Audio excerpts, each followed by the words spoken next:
Scottish accents are some of the most difficult accents for English learners to understand.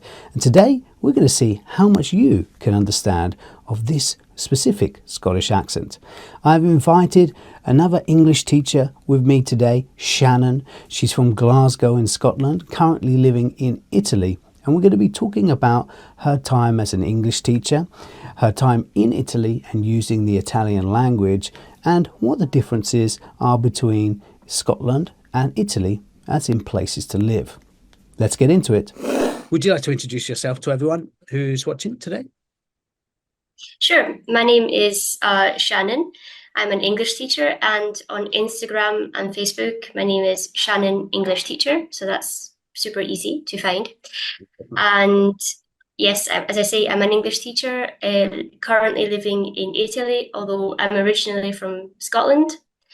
And yeah, basically, I teach lots of different things on Instagram. I like doing like listening exercises and different types of posts about grammar and vocabulary as well, pronunciation as well. So I do a mix of things on social media. And that's So which part of obviously sunny Italy are you in? I'm living in the south of Italy, in a town that's in the Campania region. So if you're familiar with like the Amalfi Coast, Sorrento, Ah, all of these like towns, is that like Naples? yeah, near Naples, yeah. So so yeah, that's where I live. So it's obviously very, very beautiful. I'm near the sea here where I am, so it's Perfect. cool. Yeah. I guess in Scotland, were you near the sea? Because Scotland has a lot of coastline to it as well, doesn't it? No, I wasn't. Not really. And plus, like it's a bit different, like the context of going to the sea. I mean, I guess you can still go to the beach and have a day out at the beach in the UK in general, but we don't really go and swim in the sea, do we? Really, in the UK, like We tried to. I think yeah, try our best, yeah, but yeah, I, it's in not the south really. it's still cold, but I can't even imagine. I wouldn't even imagine the sea near Scotland because it must be freezing, you know. It is freezing, yeah. And in any case, I wasn't close to the sea where I lived, so I didn't really um go there. I lived quite close to Loch Lomond, so maybe we'd go there and visit and just go for a walk. But yeah, not to like yeah, again, not to swim or anything. Sure, of So yeah, that is a big difference, certainly here. course. Would you say that you lived in a built-up area in Scotland, and how does that translate to Italy in comparison where you are now? Hmm. I didn't live in the centre of Glasgow. I lived a little bit outside in the residential area. It was a little bit outside of Glasgow, actually. So it was quite a quiet place. Just lots of families and maybe older people living there where I used to live. But it still took me like 20 minutes by bus to go to the centre. So yeah, it was easy to go there. And then when I went to university, I actually moved to like the university area where there's obviously lots of people, lots of things going on. Um, Obviously lots of students because it was, a lot of students lived around the area, obviously. So yeah, and then here where I live now, it is a city, but it's kind of a smaller. I mean, you have everything you need here, but it is a relatively small town, so it's a good compromise. I think it's not chaotic, like sometimes Glasgow maybe could be for some people, but it's not like it's empty and there's nothing to do, So Okay. How about the color of the architecture? I imagine must be completely different on the sea on the oh yeah, coast compared to in the center of Glasgow or and even on the outskirts. yeah. Oh yeah, well, yeah, you've got the sea here, so obviously you've got that blue color. We're kind of near mountains as Mhm. well. So you've got that lovely scenery where I live along the coast. But in Glasgow, yeah, it's just like any kind of city in the UK in general. You know, the typical architecture is kind of brown or Yeah. grey, but it's still lovely. I mean, I love Glasgow, so I still do like it, but it is just very different, of course. Okay. Yeah, Um, so obviously how long have you been there? Sorry, I didn't ask how long have you been in Italy for? I've been in Italy for like 6 years now. Yeah. So how is it for you language wise? Is your Italian good? It is. If I see if I say so much, yeah, it is. It's all right. Yeah, because but that is because I studied Italian at university Okay. before I came here. Um, when I graduated, my first job was teaching English here in Italy. So I just came directly after university, and yeah, I think that helped me. The fact that I already spoke Italian because here in Italy, although of course they do speak English, often it's not in the general population, obviously, I'm not talking about any individuals, but in the general population, the English sometimes isn't that great. So if you're trying to do something important, it's hard to, it would be hard to do that, I think, if you had just English as a language that you spoke. So I was lucky in that sense. I didn't really learn Italian through living here in a natural sort of way, like a lot of people do. Although for sure it helped me. Like I don't think I would be as good in Italian as I am if I didn't come here to live because I also speak French, and in theory, my French and Italian level should be the same because that was my degree. I did both French and Italian, Hmm. but my Italian is miles better than my French because I live here and Italian is part of my everyday life. It's Yeah. I would go as far to say it's as a part of me as English is at this point. So you Okay. know. Mhm. That's amazing. So, um, what do you think is the difference? Obviously, they should be the same, you said, but Mhm. do you think it's just Yeah. the frequency that you've um, had Italian in your life now? Is that the thing, or is it more like the nuances, some small, more natural parts of the language that you picked up since being close to people on a regular basis as well? It's a bit of both, I think. It's just the fact that I'm able to switch to Italian a lot more spontaneously without having to think about, grammar structures or vocabulary, because I've had more practice simply, in speaking Italian. And in terms of things like slang or kind of regional words, because that's quite a big thing in Italy. The different regions have different slangs and ways of speaking. Obviously, I can pick up on that more because I've had a lived experience of that compared to watching it in films or reading books about it. Obviously, I'm not saying that's not important because if that's the only way you can learn a language, it's you should do that absolutely. But I think it has helped me personally, living here. I think, yeah. Of course. And Wow. also in terms of cultural references, I understand them more because um and things like humor, because humor can be quite hard to translate and to understand as well. And different things like that. I think, yeah, I'm more able to understand them. Okay. Yeah, sure. So obviously there's many nuances within language in English, especially with like specific cultural references that you find in TV programs, which I think can confuse many learners because sometimes we take it too literally with language, don't we? We like take the words as they are and it confuses us when they're put into a different context. So Mhm. by being surrounded by people in Italy, and obviously, I'm sure you created many friends there, and experiencing daily life and more general things, being part of the communities. Have you found that there are even inside kind of let's call it inside jokes within the community that maybe even people in Italy wouldn't understand if from further reaches of Italy, if you get what I mean. Oh yeah, definitely. In terms of inside jokes, I mean, I suppose yes, but it's more in terms of dialect and regional words, I would say.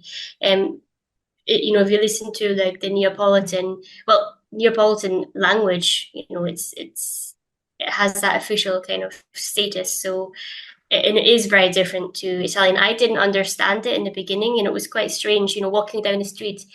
I don't know if you have ever had this experience when you're walking down the street and you kind of understand what people are saying and you hear different snippets of different conversations. It helps you feel like you belong there in a sense. Because Obviously when you're in the UK, you feel completely inserted in the context and you understand everything that everyone is saying. But in Italy, it was quite a nice feeling for me to feel like, oh, I understand everyone and I feel like I belong here. But in the beginning, because I used to live in Naples, now I don't live in Naples anymore, but when I first came, I did live in Naples for 2 years. And in the beginning, I was walking down the street and I didn't understand what people are saying. It was like a different language. As time went by, I picked up, words here and there, and now I feel like I can understand them better.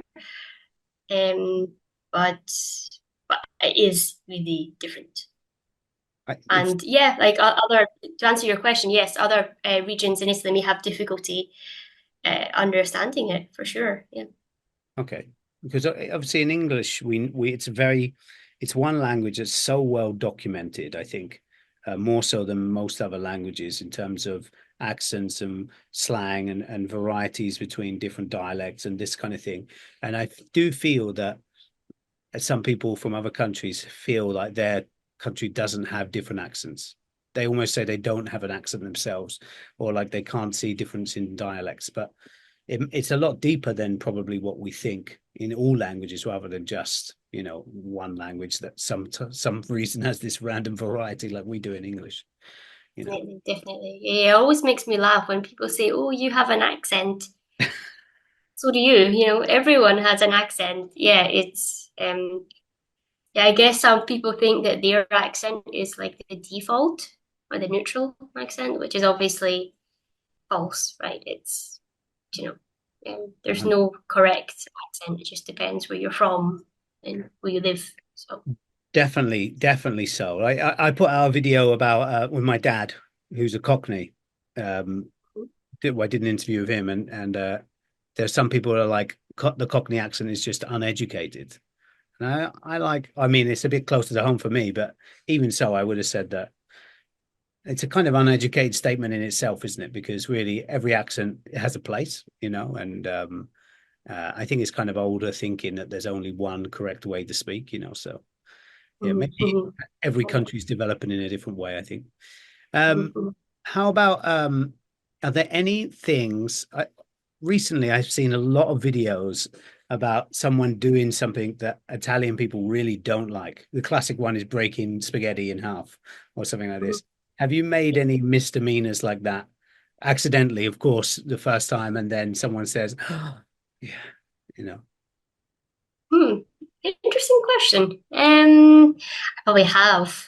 Now I'm coming to it. I guess it's not like something that they're offended by or anything like that. They just think it's weird, the way I drink my coffee because I still like, like a proper, got it here right now. My big cup of coffee compared to the espresso that they drink. So they find that a bit weird and horrible. Like So does just everyone horrible drink coffee. just espressos or some version of espresso then? Yeah, mostly, yeah. Like all Italians pretty much drink espressos and cappuccinos as well in the morning. But after like breakfast time, after around 11 o'clock-ish, you cannot ask for a cappuccino in Italy. Really? Um, oh yeah, that's maybe something. I mean, not that I personally asked for because I don't really drink cappuccinos anyway, but something that I found a bit strange, certainly, is that yeah, in the afternoon you don't ask for a cappuccino. Oh, that's Don't. It's amazing. just not a done thing. I guess because they say it's something to do with like after you've eaten your lunch, if you drink milk, it will mess up your digestion or it will It's quite cause you possible. problems in your digestion or something like that. I mean, so I think that's why, and they just find it weird to drink milk in general. I guess at a certain point in the day. But so That's in, yeah. how do babies survive? Okay. Yes, only for babies, I guess they're allowed, I suppose. I suppose. That's interesting. That's so interesting. Okay, that's a good one. Um, so yeah. How about you said you've been teaching English there, I guess since you've been there. Um, how about your own accent and did it cause any issues with you at the beginning? And do you think you've changed at all as a teacher because of that? Change my accent in English or Yeah, not necessarily changed, but I don't mean like you completely adjusted. But what I found since coming to Japan is that people really didn't understand me. Like my accent was a lot stronger. I'm from Essex originally, and my accent was a lot stronger. And even American speakers didn't understand what I was saying. So I realized that this caused a slight issue for some learners, and a lot of learners looking at your mouth, for example, and not just in listening. And in the accent that I used, or I previously used, and still it does pop up, but not so much. But I would use an F instead of a TH or a V instead of a TH, Mhm. free instead of three or something like this.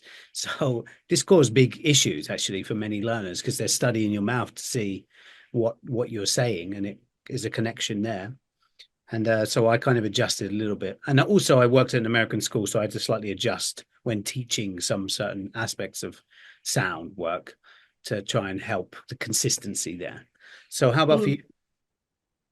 Yeah. I had a pretty similar experience in the beginning where maybe some people found it difficult to understand me, so I had to speak um I guess not really like having a less strong accent because my accent isn't terribly strong. Like there's a stereotype about Glasgow accents that they're just incomprehensible.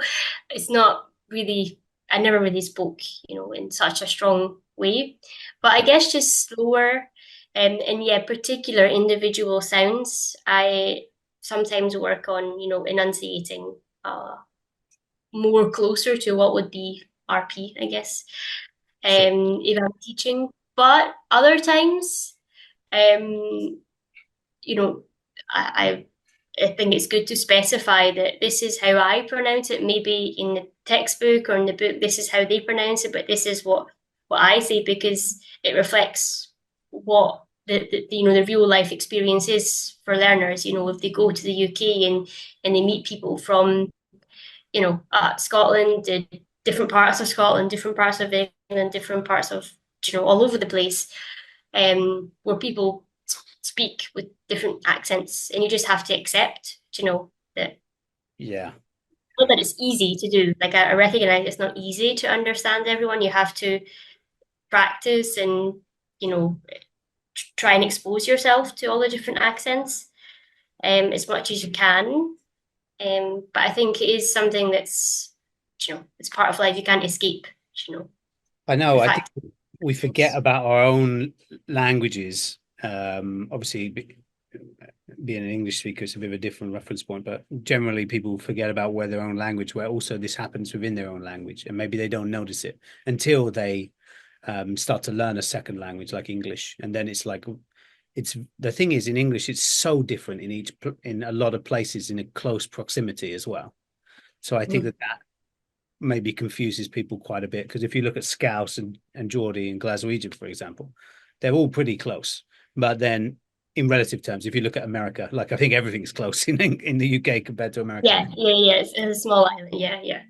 But in that small area, there's such differences, quite large differences, and I think that must make absolutely bend people's minds, you know. Mhm.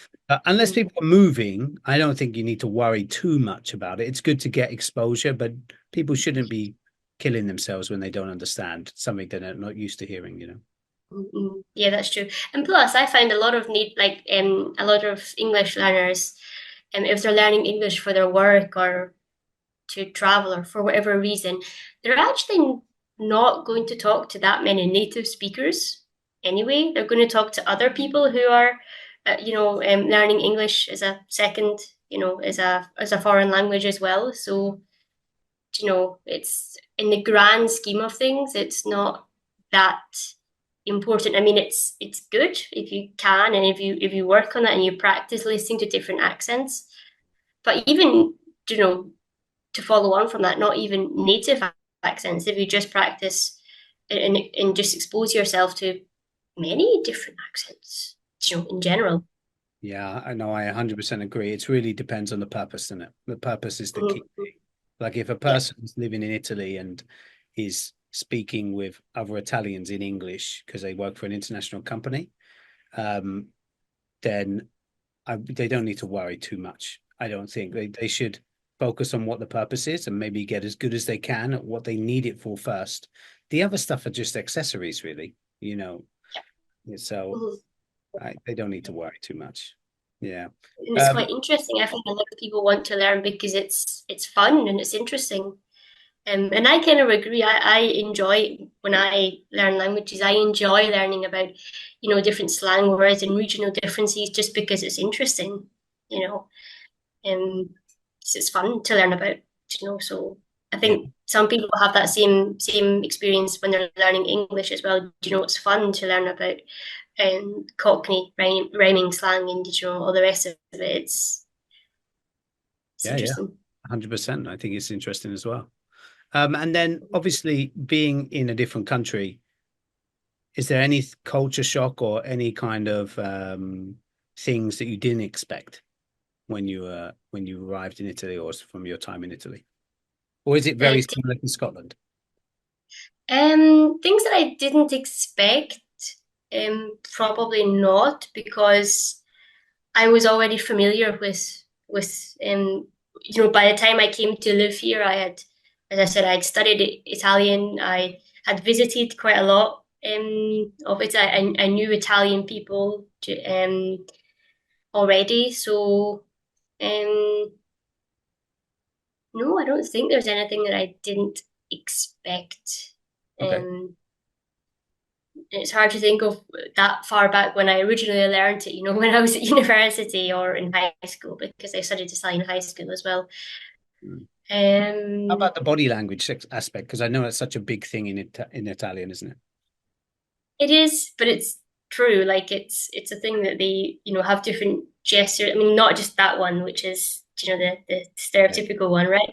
They have lots of different hand gestures and body language that mean different things. It's a thing. It's true. But again, I knew that, we all kind of know that, don't we, about Italy? We all expect that. So When I remember my first journey when I went to Rome, like I was really on the outskirts of Rome and popping in.